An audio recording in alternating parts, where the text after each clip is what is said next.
studying the whole is like the kind of structure that's kind of given to me every day. It's a blessing and a curse. What am I going to miss about CTCA is my studio mates and the shared studio we've been blessed with for the last 3 years.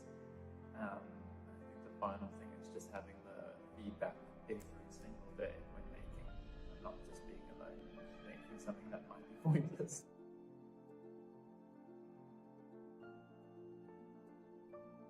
Don't think too much, don't worry as much as you did, and you don't always have to have a plan. It'll form itself.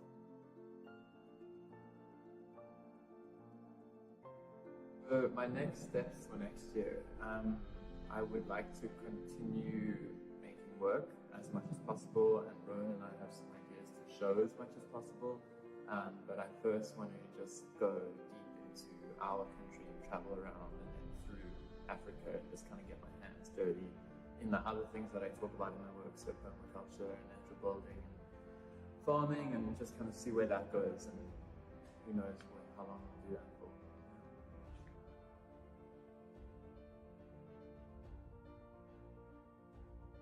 3 things that describe me as an artist would be repetition, earth, and fascination.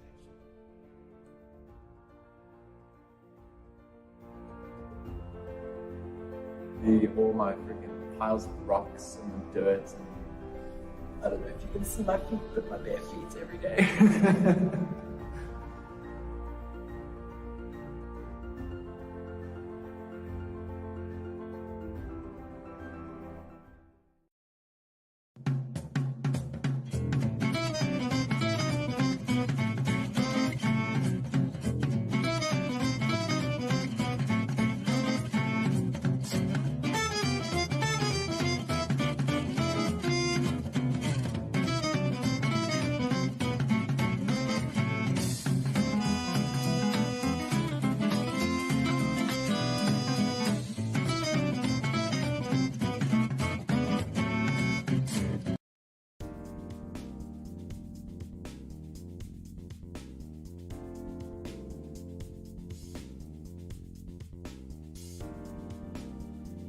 I'll definitely miss the creative and vibrant energy surrounding the biscuit one a lot. It really sparked a lot of creative energy in me, and I miss that movie. I'll also miss the structure and guidance offered to me by the Creative Academy. Having a home base to go back to if I ever found myself stuck was very comforting. And I'll definitely miss the exposure to new and interesting people. In hindsight, I was quite sheltered in my interactions with people before my commencement of my studies, and the exposure to different personalities and opinions and interests definitely shaped me for the better.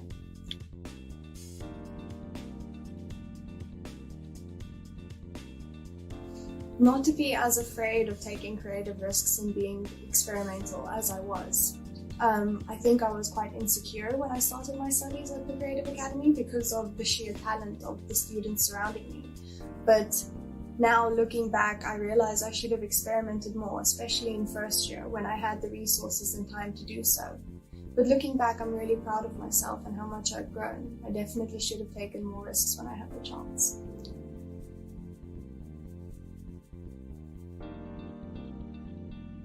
I've recently landed an internship at a company called Real Partners that teaches creatives how to function better in the industry, the film industry.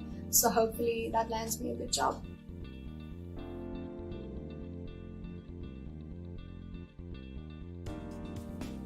Over curious, ambitious, and vibrant.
I think three things I'll miss the most are the shared creative energy that we all had as a class and working together with all our friends. And the input from all our knowledgeable lecturers. Then also the nicely laid out academic curriculums, which are really great for guiding our research.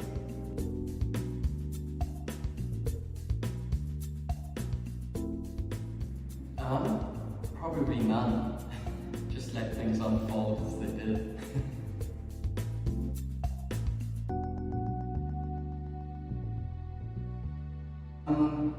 So I went to McGregor, where there's a pottery studio called Millstone Studios, and I learned a lot with the potter Alila. Did lots of glazing, recycling clay, wedging, mixing up a bunch of different glazes. And then we had the workshop where we did wood firing and salt firing, which was an awesome experience.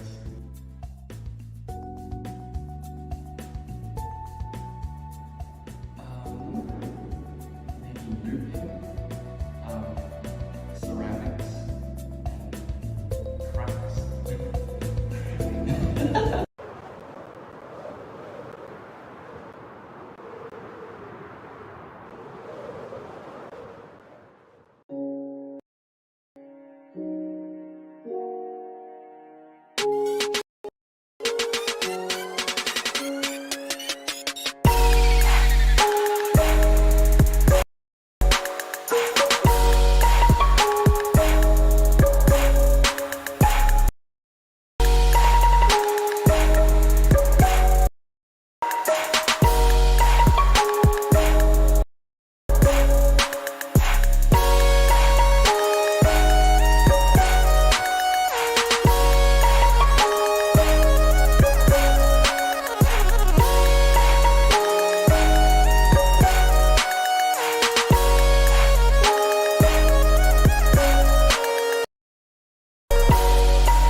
Three things I'll miss most. I think firstly, definitely the lecturers and all the people. It's been so great getting to know them over these 3 years and just kind of having their guidance.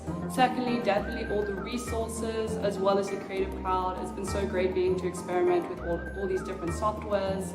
And then thirdly, would definitely just kind of be the creative freedom that I've been allowed throughout this entire process.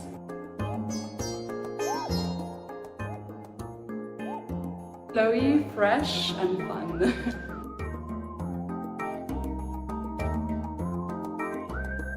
So I'm interning with a company called The Urban Experience, which is an event production company that do festivals and nightlife. And I'm going to be interning under their lighting and projection mapping team, which is super exciting. I've already done like a bit of a soft landing to it, meeting everyone, and I'm getting into the bulk of it. I'm doing a festival this upcoming weekend, and then going to get into the rest of it in January.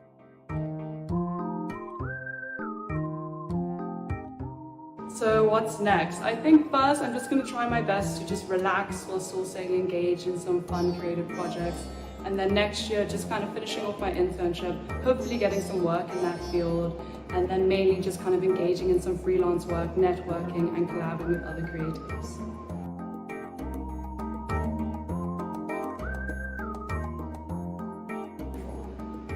Probably my positive attitude and funky work, for sure.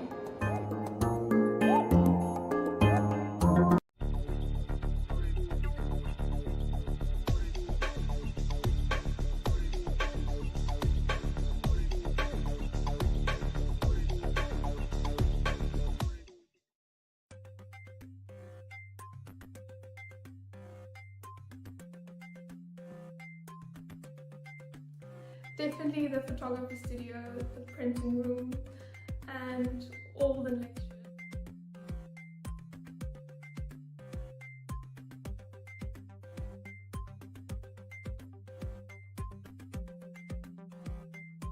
The internship was great. I really learned a lot, and CDCA really prepared me for what the working will be like. And I've got a job offer at the company, so this is what my next steps for next year will be. I will be working for Hello Cape Town as a digital designer. Ambitious, spontaneous, and motivated.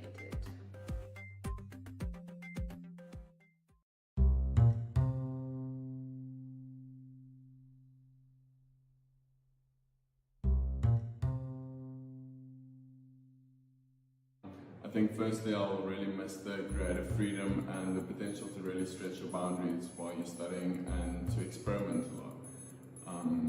I think we're really going to miss the lecturers a lot. They gave a lot of valuable lessons and a lot of insightful kind of key features to your work, and you learned a lot from them. I'd say intuitive, adaptable, and definitely experimental.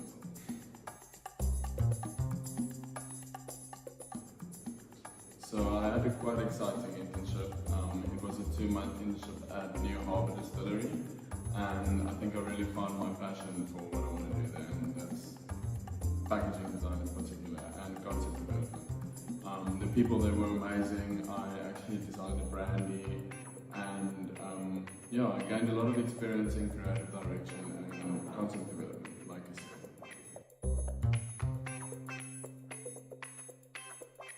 So I think I'd really like to do a postgrad degree when I'm done, really probably in communication design, and at the moment I accepted a job in Germany, which is really very exciting, so I'm just kind of going to see where that takes me.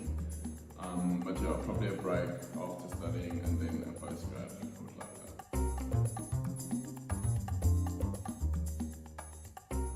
that. Really stop overthinking.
Studying in a whole is like the kind of structure that's kind of given to me every day. It's a blessing and a curse. What am I going to miss about CTCA is my studio mates and the shared studio we've been blessed with for the last 3 years. I think the final thing is just having the feedback every single day when making, and not just being alone, making something that might be pointless.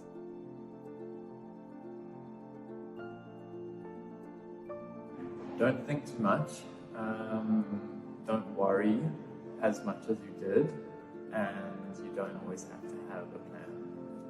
It'll form itself.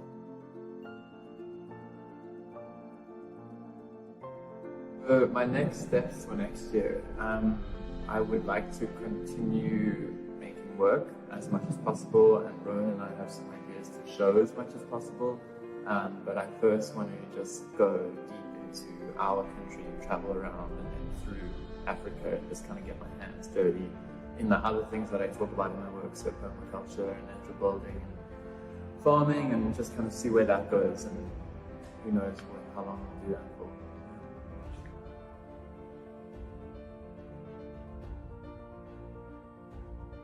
Three things that describe me as an artist would be repetition, earth, and fascination.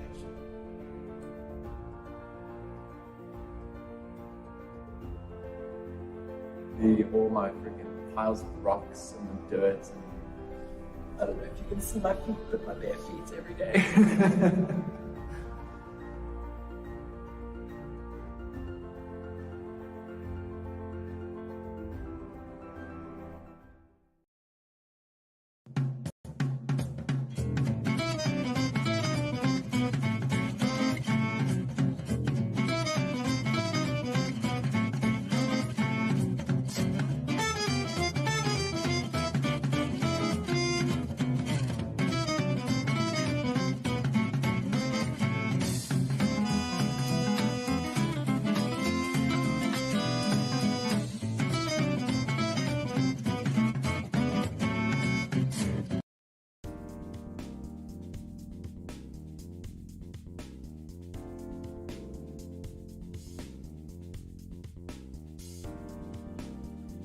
I'll definitely miss the creative and vibrant energy surrounding the biscuit one a lot.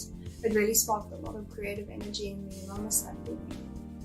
I'll also miss the structure and guidance offered to me by the Creative Academy. Having a home base to go back to if I ever found myself stuck was very comforting. And I'll definitely miss the exposure to new and interesting people. In hindsight, I was quite sheltered in my interactions with people before my commencement of my studies, and the exposure to different personalities and opinions and interests definitely shaped me for the better.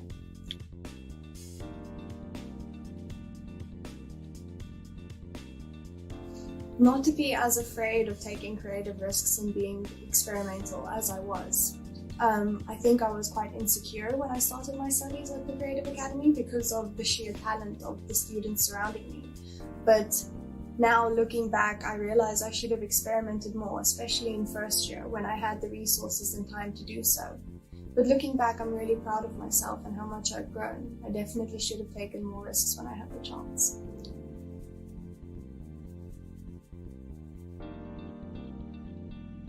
I've recently landed an internship at a company called Real Partners that teaches creatives how to function better in the industry, the film industry. So hopefully that lands me a good job.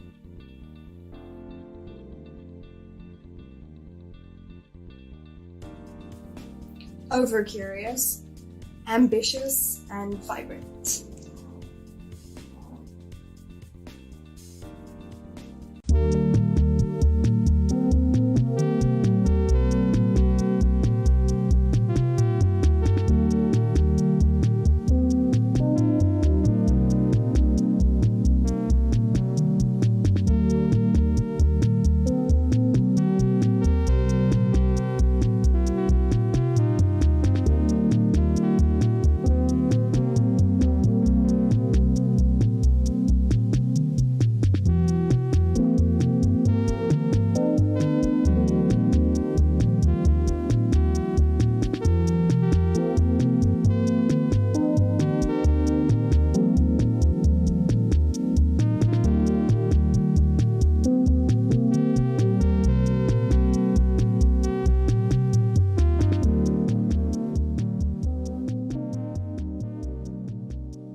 I think three things I'll miss the most are the shared creative energy that we all had as a class and working together with all of my friends. And the input from all our knowledgeable lecturers. Then also the nicely laid out academic curriculums, which were really great for guiding our research.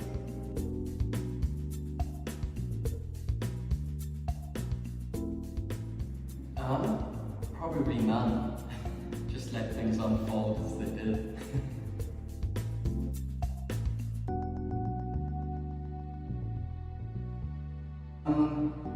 So I went to McGregor, where there's a pottery studio called Millstone Studios, and I learned a lot with the potter Alila. Did lots of glazing, recycling clay, wedging, mixing up a bunch of different glazes. And then we had the workshop where we did wood firing and salt firing, which was an awesome experience.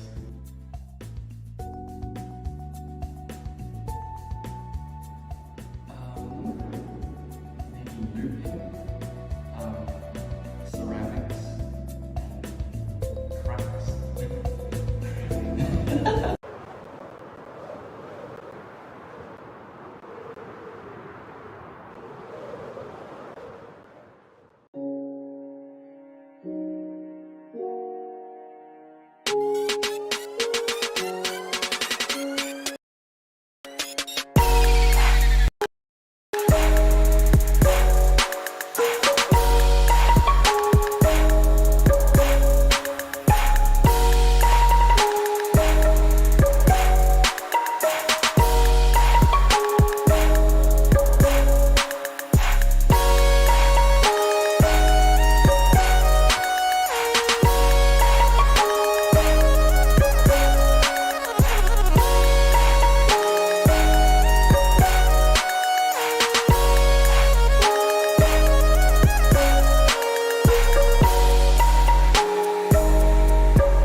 Three things I'll miss most. I think firstly, definitely the lecturers and all the people. It's been so great getting to know them over these 3 years and just kind of having their guidance.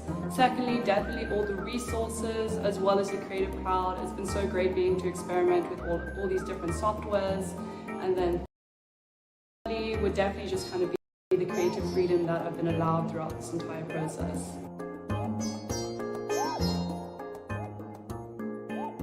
Flowy, fresh, and fun.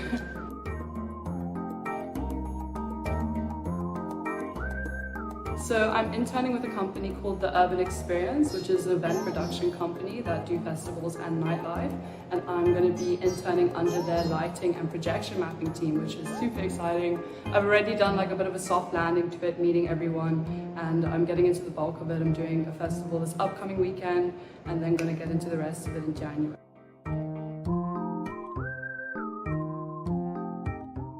So what's next? I think first I'm just going to try my best to just relax while still staying engaged in some fun creative projects.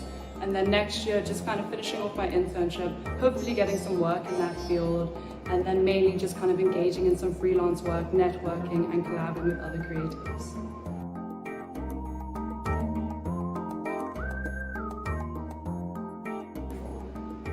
Probably my positive attitude and funky work, for sure.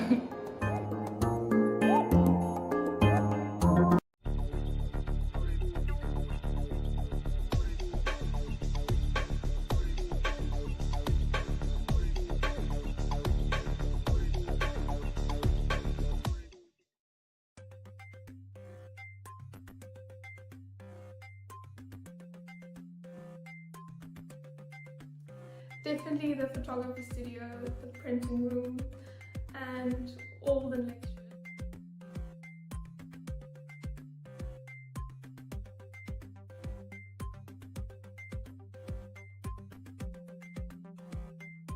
The internship was great. I really learned a lot, and CDCA really prepared me for what the working will be like. And I've got a job offer at the company, so this is what my next steps for next year will be. I will be working for Cape Town as a digital designer. ambitious, spontaneous, and motivated.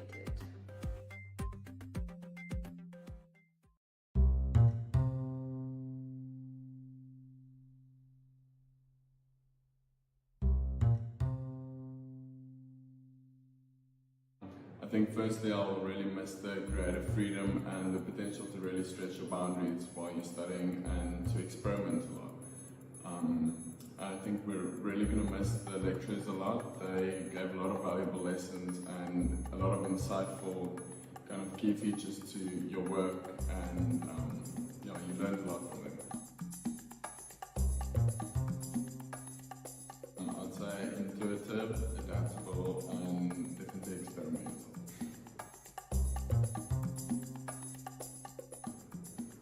So I had a quite exciting internship. It was a 2-month internship at New Harbour Distillery, and I think I really found my passion for what I want to do there, and that's packaging design in particular and concept development.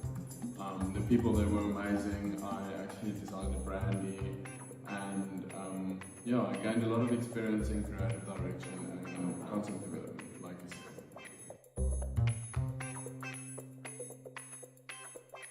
So I think I'd really like to do a postgrad degree when I'm done, really probably in communication design, and at the moment I accepted a job in Germany, which is really very exciting, so I'm just kind of going to see where that takes me.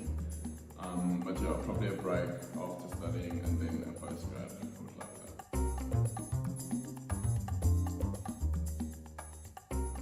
Really stop overthinking.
to everybody here today, friends, family, loved ones, and of course the graduating class of 2021, both here in this room and all over the world, apparently. It's been some time since I've been in front of a crowd this substantial, and indeed some of the faces I'm seeing here today I don't really recognize, mostly because of the masks, but also because you don't look anything like your icons on Google Classroom, so talk about misrepresentation. It feels like just yesterday that we're at orientation, and time flies so quickly, you guys are all grown up now. It's been an immensely difficult past few years, and I just want to take a second to congratulate all of you. The sheer determination and the grit and the creativity and the ingenuity and frankly gymnastic agility that you've had to demonstrate in these incredibly trying times is nothing short of extraordinary. As a cohort, you've been forced to radically rethink everything, not just how you create in the world, but how you actually exist in a world that is sometimes unstable and sometimes very new. I struggle to find the words here to express how impressed we are with you, which, if anybody knows me, is quite rare. But just know that the things that you've achieved under the circumstances under which you were placed has not only developed your abilities way beyond their years, but has also made all of us, guests and staff, incredibly, incredibly proud. Proud as we are, I think it's probably no match for the guests that we have today with us, the guests, family, friends, loved ones. I want to extend the deepest gratitude that I possibly can to all of you for entrusting us with your little angels. But I also want to thank you on behalf of them that are here today. Your unwavering support for them in the myriad guises that it had to come.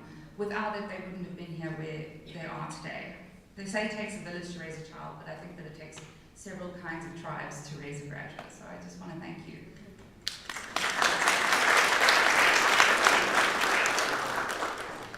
So today we have, I'd like to introduce the academic head, Francois Jonker, who is going to give the academic address.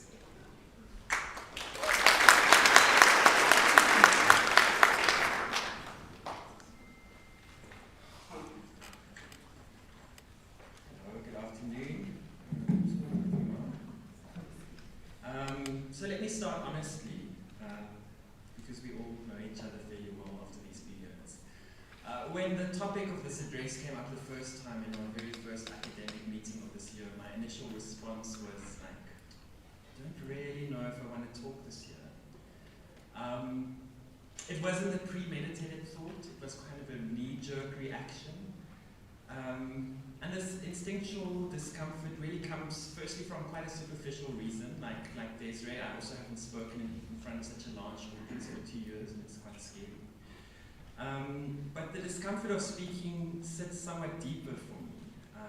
It sits at a complete uncertainty really about what to say at this event. How does one inspire and send graduates off into a world when you really don't know what the future of that world looks like? I kept on coming back to this question, where to from here? What does one say when one is presumably at the end of a global pandemic?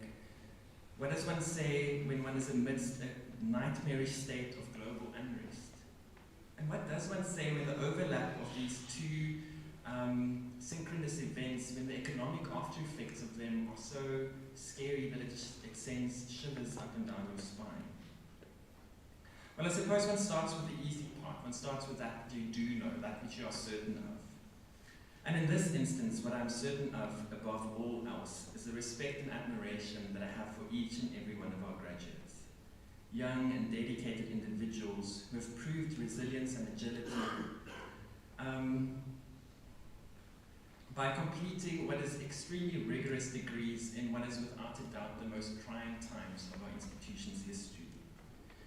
You had barely settled into your second year at the Creative Academy when the pandemic struck, and you had to shift and redirect as we figured out the best way of holding your education under lockdown conditions.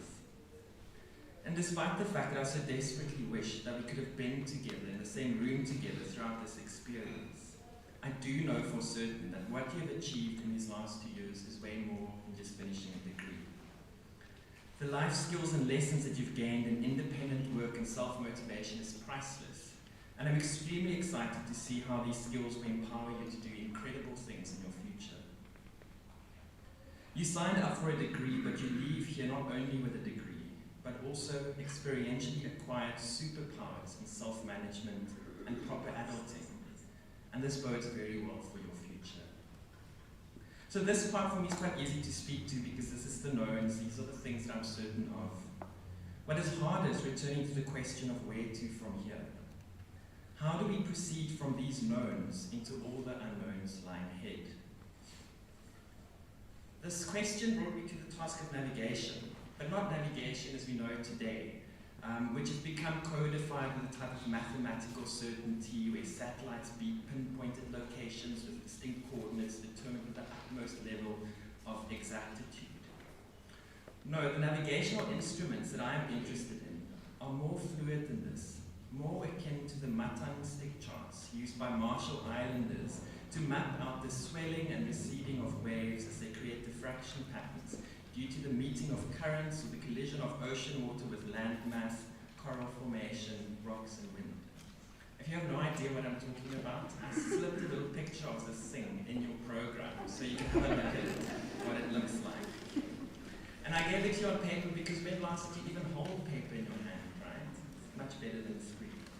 So these stick charts were created by drawing on the accumulated experiential knowledge of generations of sailors that were abstracted into generalized systems for the interfacing of land and sea.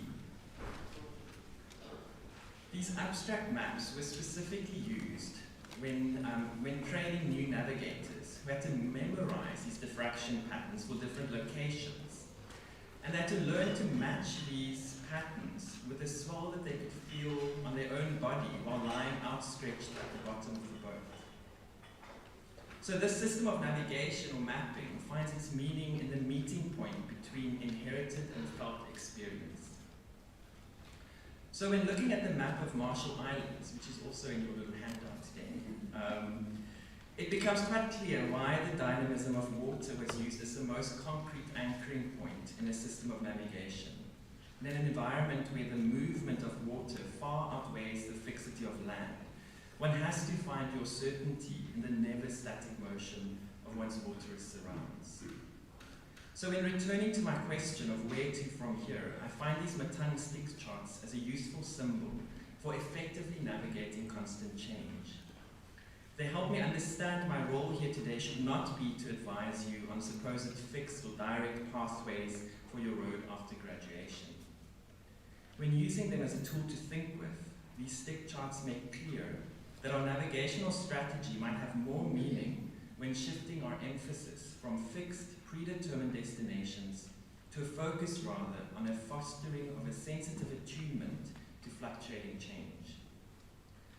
With this image in mind, navigating one's path changes from a step-by-step route from one fixed point to another fixed point to a dynamic and responsive journey that is guided not by predetermined direction or destination, but by the physical embodiment of underlying principles that account for change. When facing our challenging question, we might therefore have been mistaken trying to look for the where-tos, and should rather rephrase by asking how to from here. For quantum physicist Karen Barad, and I'm going to paraphrase, and I also gave you a little statement in your handout, so that you have something to read when you can't sleep later tonight. The world and its possibilities for becoming are remade in each moment. If we hold on to the belief that the world is made of individual, predetermined entities, it is hard to see how even our best, most well-intentioned calculations for right action can avoid tearing holes in the delicate tissue structure of entanglements that the lifeblood of the world runs through. What does that mean? In other words, when we see the universe as a fixed place, where in actual fact it is fluid like the diffractive water patterns, we break down the potential connections that might emerge, and we limit our opportunities for finding meaningfulness in change. Barad continues, interacting, okay, I have to interject here. Note that they are saying intracting and not interacting. Whereas interacting suggests acting on the universe as if from a static location outside, Intra-acting emphasizes that one not merely, or that one is merely a participant, a co-actor within the messy, fluid, continuous unfolding of the universe. Barad continues, interacting responsibly as part of the world means two things. One, taking account for the dynamic, entangled phenomena that are intrinsic to the world's vitality. In other words, the messiness, the never-changingness. And secondly, being actively responsive to the unknown possibilities that might help us flourish. Meeting each moment, being alive to the possibilities of becoming, is an ethical call, an invitation that is written into the very matter of all being and becoming. We need to meet the universe halfway, to take responsibility for the role that we play in the world's continuous and differential becoming. So when considering how to from here, I urge you to consider which principles you will choose to guide you as you continue to grow and develop, not despite of the universe and the confusion it creates, but as part of it and because of its very unfolding. In order to do so, it is important to take time to notice and attune to the experientially felt guiding system that you've developed over the last few years. Remind yourself that you have forged the skills required to deal with change and the unexpected. You truly have. Make a list of the lessons you've learned during the hardest times, because these are the lessons that might guide you during the most uncertain moments that lie ahead. Surround yourself with generous elders who can share from their own lived experience of navigating challenge. Keep yourself always open to learning. Welcome change. Welcome change with a radical sense of hospitality that sees potential in the turning of the tide rather than threat. So whereas goal setting is quite useful in figuring out initial sketches of a long-term plan, guiding principles are even more valuable in locating oneself in meaningful ways along the path. Be clear about what matters to you and fill your path with the rich meaning that spills from those matters. And when you feel lost, don't be surprised, it's going to happen, I promise. Lost is a rest stop that often returns. When you reach this place, take a breath and revel in its open-endedness, its shapeless potentiality, and remember that you don't need a map filled with predetermined directions or locations in order to make the next steps. All you need are a few twigs that hint at direction by bringing you back to the guiding principles that you know and feel within your own bones. Be clear about what matters to you and fill the path with rich meaning that spills out from those matters. And when you find places of meaningful discovery, please remember where you came from and come back to us to share some of your stories. Even though you are graduating from the Creative Academy today, we hope to remain part of your journey as you keep traveling to new and exciting places. Congratulations to each and every one of you.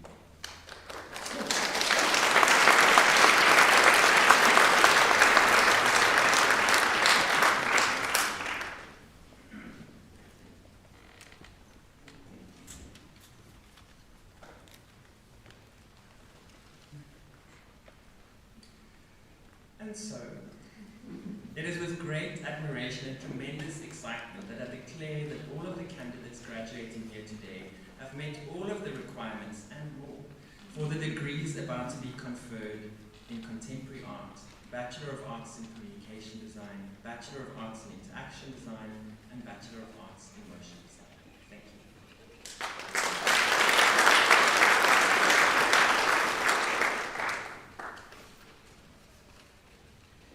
Thank you very much, Rajwa. Yes, so we can begin with the conferring of degrees. In adherence with the COVID-19 guidelines, we're not going to be clapping, hooding, or shaking hands at this ceremony. So can I ask the interaction students to please line up?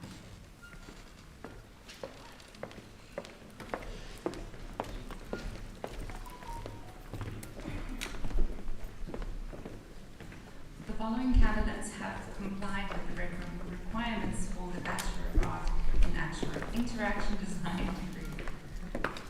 Starting off with Kat Armstrong, graduating with distinction.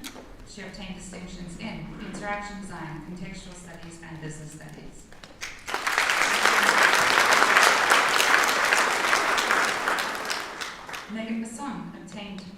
distinctions in contextual studies, business studies, and also majored in communication design.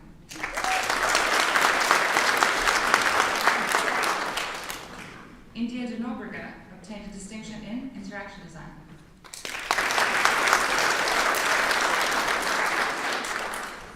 Robin de Villiers, attending virtually, obtained a distinction in interaction design.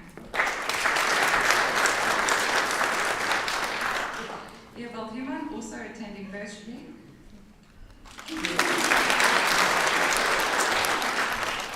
Lisa Lang, graduating with distinction, obtained distinctions in the research project, interaction design, contextual studies, business studies, and illustration.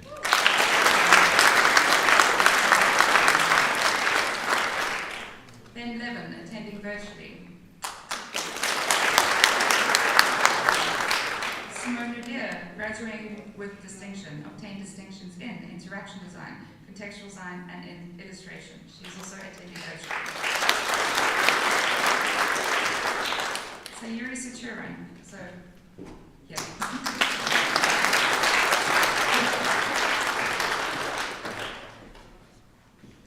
Debate Steenkamp, graduating with distinction, obtained distinctions in interaction design and business studies.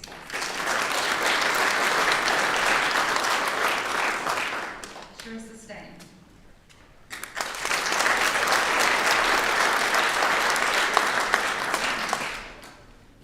And Jodie Uticle.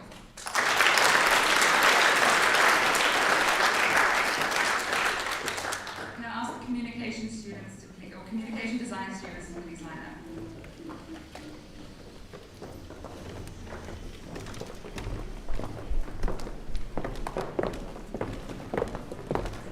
The following candidates have complied with the requirements for the Bachelor of Art in Communication Design degree. Firstly, Michael Beckett, graduating with distinction, obtained distinctions in contextual studies, communication design, and illustration.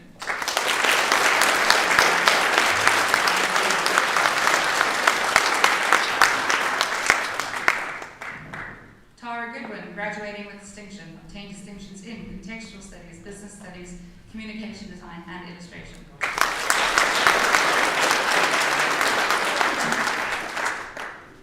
Carla Hagen.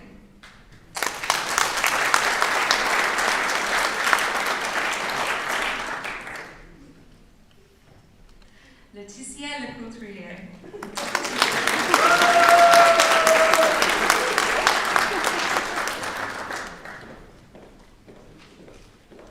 Mandeepa Mavima.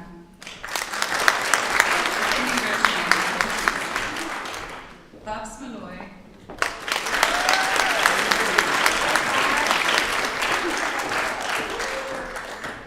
Kayla Niemann.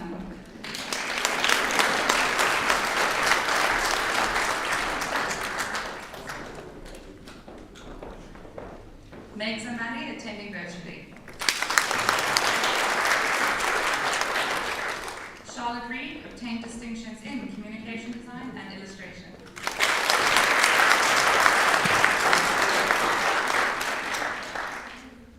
Uma Ridad, obtained distinctions in communication design and photography.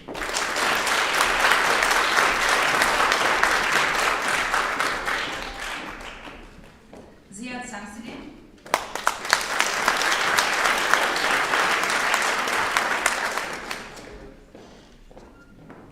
And Simone Fonday.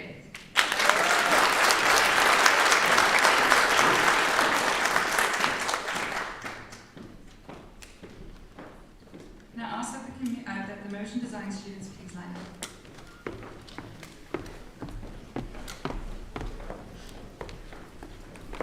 The following candidates have complied with the requirements for the degree of Bachelor of Art in Motion Design.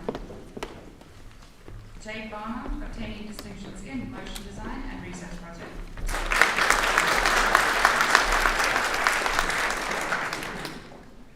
Dana Bueta.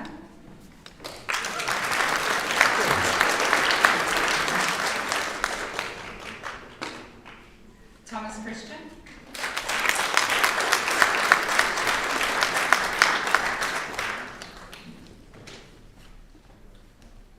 Jess Elliott Jones.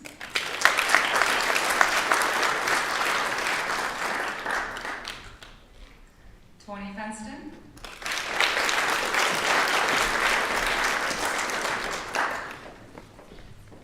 Declan Goodall.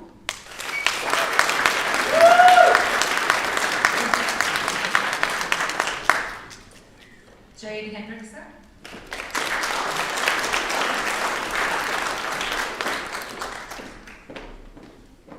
Lexi Hyde.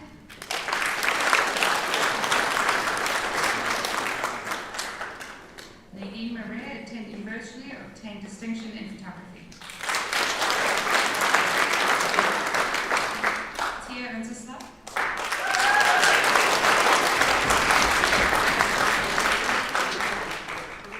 And Saga van Beek, obtaining distinctions in motion design and contextual studies.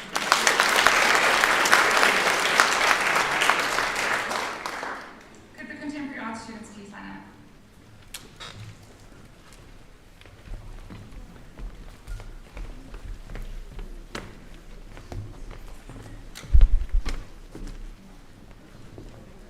The following candidates have complied with the requirements for the degree of Bachelor of Arts in Contemporary Art. Rowan Glenn.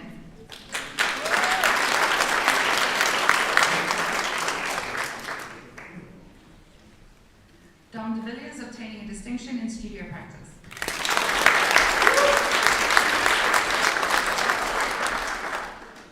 Luca Evans, graduating with distinction, obtaining distinctions in contextual studies, collaborative practice, studio practice, professional practice, and research projects.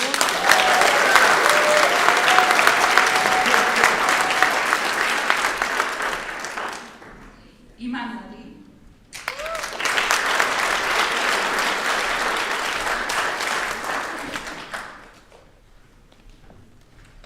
Andrew Purden, obtaining distinctions in studio practice and professional practice.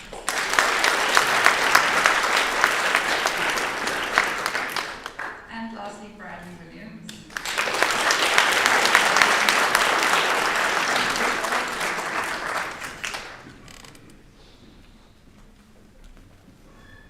And now for the academic awards, could I ask the academic achievers to please line up?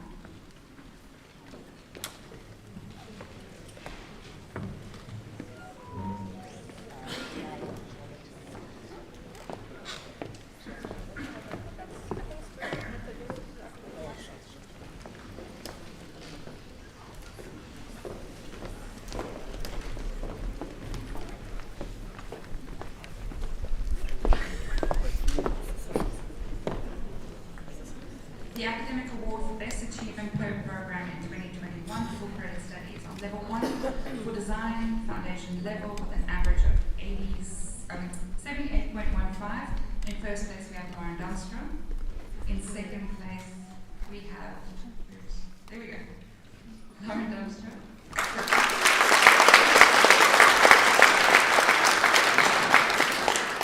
In second place we have Brad Lubner with 77.15.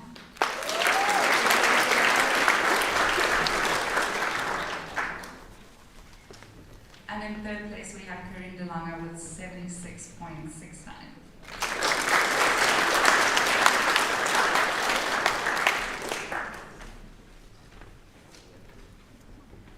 For contemporary art in level 1, attending virtually, first place, we have Ale Ishmael with 77.54.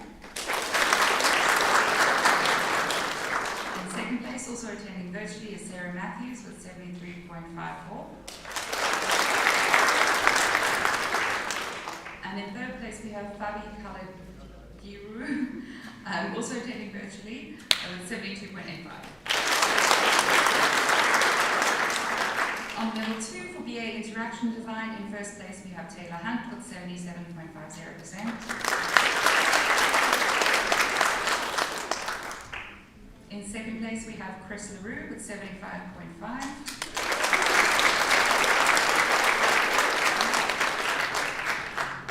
And in third place, we have Rebecca Maudley with 72.75. Also in second year for BA Communication Design, in first place we have Angie Faria with 79.5.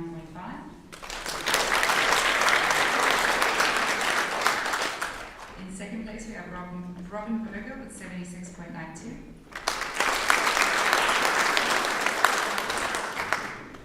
in third place we have Miller-Lindfeld with 74.58. Still on level 2 for BA Motion Design, in first place we have Nina Bailey with 76%.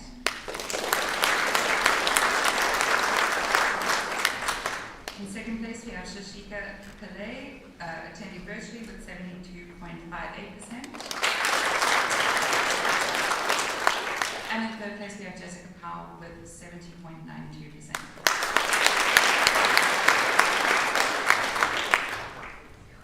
Still on second year, BA Contemporary Art, first place we have Jessica Denia with 71.6%, who is attending virtually.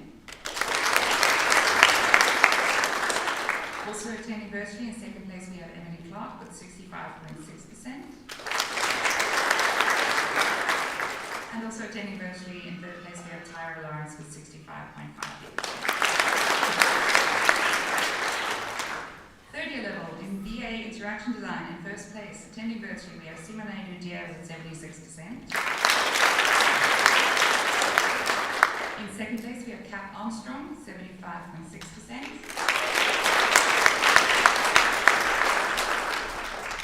And in third place we have Debate Steenkamp with 75.3%.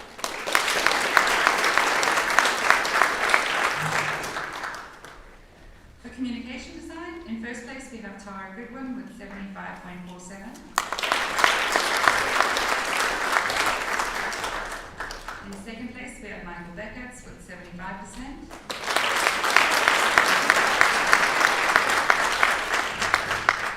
And in third place we have Uma Radar with 73.8%.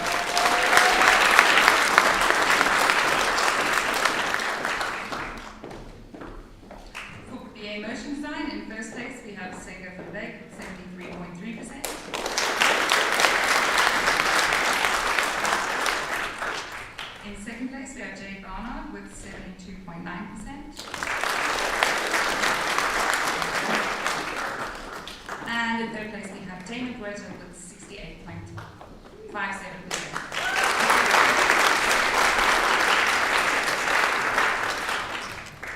For third year BA Contemporary Art, in first place we have Rita Evans with 79.4%.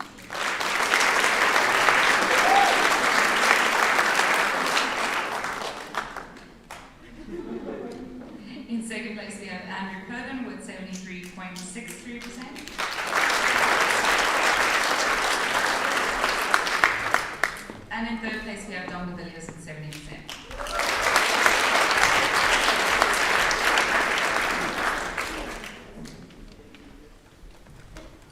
And a special mention for our top 3 third-year subject performers in 2021, we have Luca Evan for the highest marks in research project, contextual studies, studio practice, collaborative practice, and professional practice.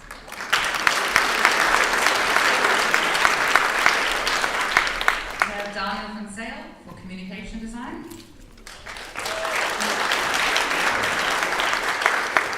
We have Debate Steenkamp for interaction design. Senga van Beek and Jade Barnard sharing it for motion design.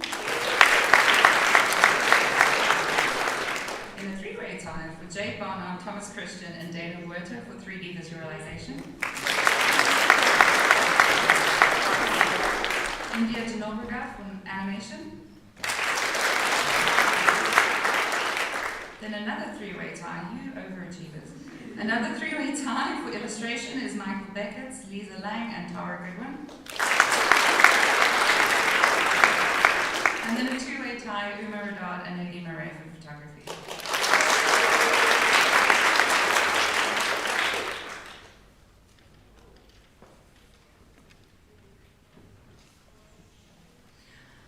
The Student Representative Council, we would like to thank the following members of the SRC for their dedication and for their support. Please come and collect your certificate of service to the Creative Academy. We have absent today, but hopefully attending virtually, is Anaïs Swart, Armand Lawrence. Anaïs Swart is absent, but Armand Lawrence is here. Let's just let them sit down.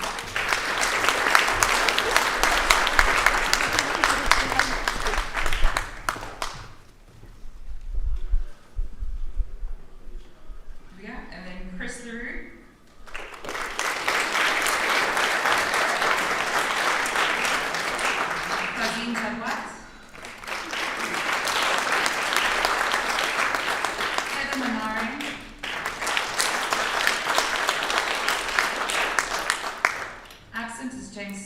but here we have Max McKechnie,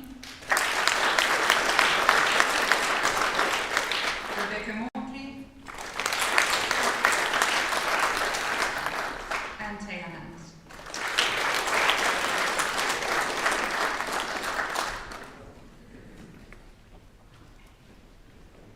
We've had a little bit of change in program, so it gives me great pleasure right now to introduce our guest speaker, Kanyisile Mbongwa. Mbongwa is a Cape Town-based independent curator, multiple award-winning artist, and sociologist. Their list of achievements is long, and their engagement with the creative world is something formidable. Her active involvement in projects and foundations is so vast that for the sake of brevity, I'm going to mention but a few. She is a founding member of such projects as Puncture Point, 20 Journey, Google Elective. She has worked with the Norwell Foundation as the adjunct curator for performative practice, as well as the Cape Town Carnival, curatorial and social critical development advisor. Mbongwa is also a decorated artist and curator, and has won, amongst others, the MTN New Contemporary Award, as well as the Africa Centre Artist in Residency Laureate Award. It's a mouthful. If that wasn't enough, they're also an outstanding scholar, having held a fellowship with the Mellon Foundation at the Institute of the Creative Arts at the University of Cape Town. Mbongwa has been a guest lecturer with us at the Creative Academy and also some smaller institutes like UCT, Durban University of Technology, that small one, the University of Zurich, and the University of Basel. Mbongwa is currently the chief curator of the Stellenbosch Triennial and is the curator of the Liverpool Biennial of 2023. Welcome.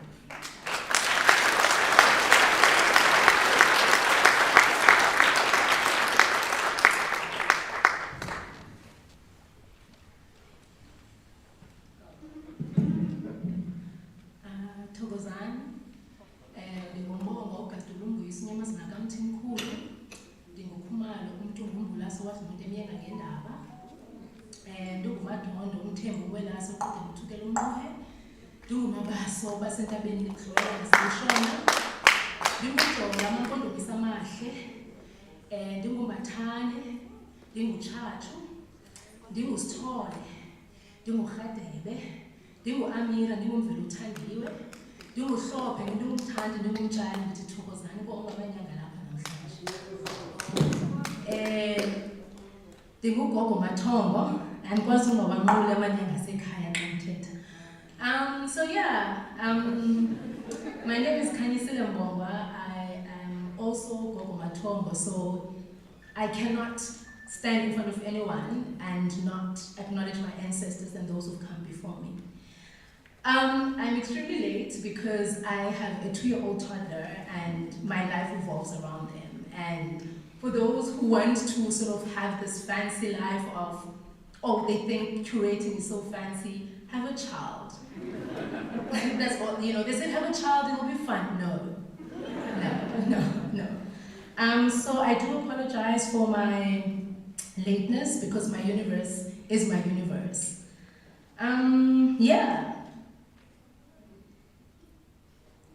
Here you are at the precipice of your lives ahead. Not to say you have not lived yet, but there will be many lives and living. Some will be extraordinary successes, but some will be epic failures. Be present and grounded for all of it. Because I wish someone had said that to me in my journey. That to be great, you also have to be so ordinary. That you are two sides of the same coin, both light and shadow. Spend time knowing both sides. So what can I really say to students who fortify their degrees during a pandemic? You have had to learn how to shapeshift, to move between space, time dynamics, to imagine and create when the world was on fire and deep panic. This is who you are. Remember that. Use the skills you've learned during that time and this time to make sense of yourself, of your practice, of your politics, of your positionality, and the kind of world you want to create. There isn't a time where creative practices did not hold the world. It either suspends it in its own illusions, or mirror it in its own vision, or it pushes it towards revolt and revolutions, or questions it into a halt. The pandemic did that for all of us. We're all like dead, stopped in our tracks. We had to rethink our lives, our practices, and who we are. And some didn't make it. Some haven't been able to cross the line. We have another pandemic in South Africa. Yeah. Or imagine it into the future. This is the power of creativity. This is the power that you have. Think of Lionel Smith to Tracy Rose. Think Gladys Mkudlandlu to Kimang Waholere. Think William Kendridge to Ronald Muchatuta. Think George Pemba to Lola Amira. I could go on.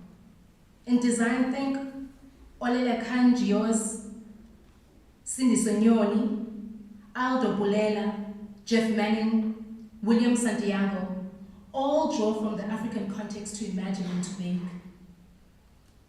And so, the African context and perspective and aesthetic is important in how we negotiate ourselves in the global world.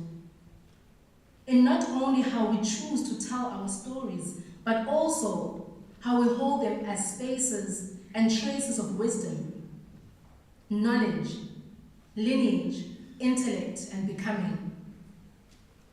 Because of our complex and nuanced history of violence, racism, gender, sexuality, oppression, and various forms of subjugation and equality that finds its ways within our current society, you are not only responsible to yourself, but you also have a responsibility to your ancestors to use your creativity as a gift, as a marker towards transformation, as a tool towards emancipation, as a moment where we can all gather for all the wounds, for all the healing needed, and a future that accepts us all as we are and as we come. And you, all of you students today who are here, and some are here, you have that seed, but also the technical skills to execute your gift. Art and design of visual languages that allow us to see the world in different hues, that allows us to imagine a world, to suggest a world, to heal a world, to make a world, or at least try to make a version of it. What I'm trying to say here is that I believe you have the ability, because of both your gift of the creative and your technical skills, then add to that salt of theory and pepper of life experiences, and you are truly at the precipice of what you can truly become. And I have also walked this journey, but I've never actually attended any of my graduations, so this is slightly weird, and also an honor, like at the same time, but I'm still on this journey, right? I'm a reluctant academic. Those who are close to me, they know. I'm an independent curator, and it's been a hell of a ride. I've had to create spaces where there wasn't any, or where people told me I couldn't, I wouldn't, there isn't, no one has done it. And you have to believe that you can and you will, because you're you. You can forge your own journey. I had to be brave enough to own the narratives that my soul yearned towards, even at a time where they were not fashionable or the in thing, right? Like, we're all talking about decolonization right now. A few years ago, no one cared. Before Fees Must Fall, before Roads Must Fall, no one could say decolonization and not be looked at in a funny way, right? So you have to be brave enough to believe in your content and context and what your soul yearns for. Be brave enough, stand in it, even if everyone else around is like, no. If that yes is deeper, be firm in it. I had to learn to do the mundane, the everyday, boring, admin stuff, to be able to understand how to do the big, bold, visible things. You really have to learn how to do the mundane. The best experience I got in my journey was working with Jay Pather as an intern in 2014, which is not that long ago, as an intern. And Jay Pather asked me, why do I want to intern? And I said to him, I was like, I want to learn how to do the boring things that you do behind the scenes that no one cares about, that no one ever sees, so that I have the capacity to do the big, bold things. Because it's when you can move in the mundane and be content in that space and understand it and be aware of it, that you can do the big, bold things that are so visible that everyone gets to see. But if you can't sustain your energy in the mundane things, it will be so difficult to sustain your energy in the big, bold things. You have to have that balance. So search for it if you don't have it yet. Learn how to do the mundane. I know it sounds stupid, but like, learn how to do that admin. Because if someone sends you a contract, you need to know, you need to understand how to read it, you need to be able to have the capacity to sit and read your contract. I also had to invest in myself and my vision. And I realized very soon in my journey that no one is coming to save me or to create a path towards where I need to go. So I will forge, and everyone else will find me on my way, should they choose to, if they are interested, because not everyone is going to come along. But this does not mean I became me all by myself. I had to recognize the people sojourning with me, like my ancestors, my mother, my sibling, my community, very small, but they exist. One of them is right there holding my child. We all need people, even if you think you don't, especially in this very individualistic moment we live in. We all need people. Please remember that. One hand washes the other type of thing. Each one teach one type of philosophy. You will not know everything. Walk into a room as if you know nothing. This is when you will discover. This is when you can unlearn. This is when you can learn that willingness is so necessary for your journey, especially where you are. Like right now, you're at like the starting point of who you can be. And also it is important to build relationships with the industry you are working towards. Because relating is a human element that is vital to creative practices. When you're thinking about how to sustain your practice, the first thing is to be aware and understand your strength and shortcomings. Because this helps how you position yourself. My most valuable lesson in my journey is trust your intuition. Because no matter where it leads you, it always knows how to take you out of a murky situation or lead you to the most amazing moment of your life. Trust your intuition. Trust it because your intuition is intellect, it is sacred power. Trust your intuition. So congratulations for making it to this moment in your story and journey. I hope you keep pouring into yourself so that you can imagine and manifest the work you want to make and want to do, and the world you want to live in. Congratulations.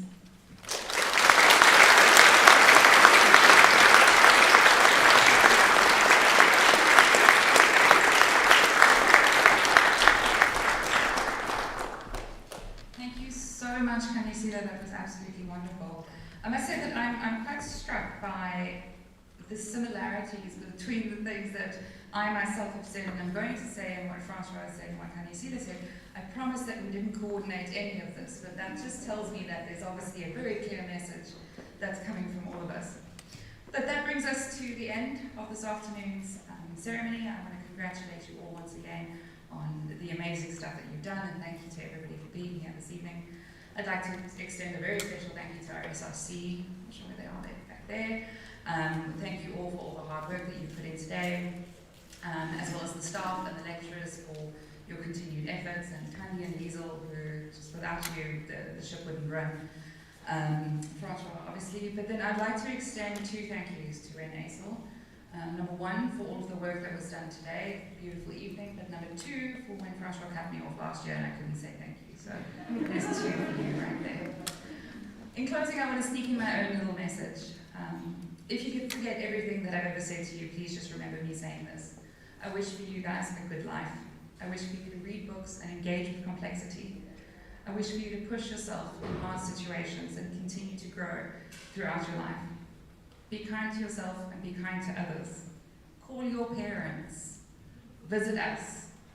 Don't forget to wash your hands, and more importantly, don't forget to be brave.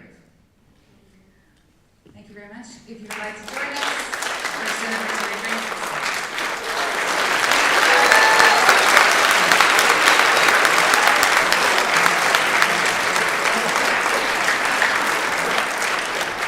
Graduates, if you'd like to throw your hats, you should do it now. Just watch out for the chandeliers.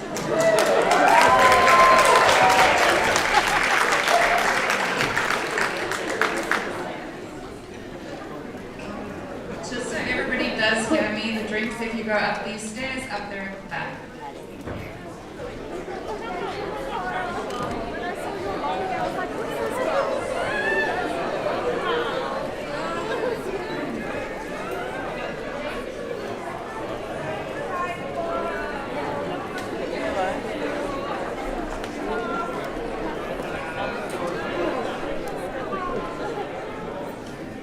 What do you want to do now?